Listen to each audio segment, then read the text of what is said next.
Quando ero bambino andavo alle giostre, cantavo canzoni, volevo essere grande.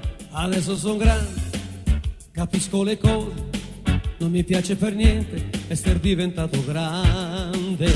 Mi sento più solo, coltivo amicizie, ma niente da fare, non c'è neanche lei. E torno bambino, mi chiudo in casa, canto le canzoni, poi via a lavorare e ricominciare il solito tran tran.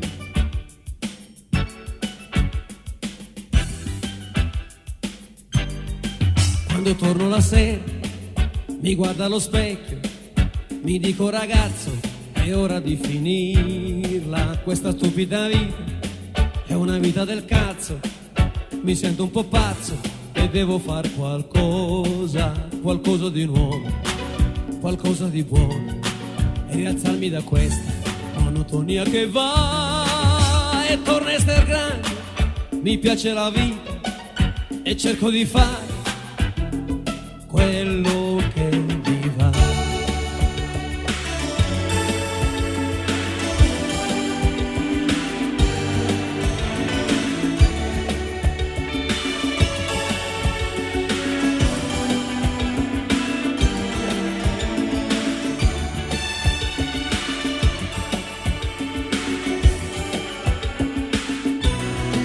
E mi va di cantare, mi va di urlare a tutta la gente che sono innamorato, che vivo ogni giorno senza più problemi, che vivo alla grande e amo immensamente, che la brutta vita, la malinconia è solo un'idea che in realtà non c'è. Sono contento, conosco Francesca, facciamo l'amore, vogliamo tanti figli, non sono un bambino, no, ma sono il suo papà, ma sono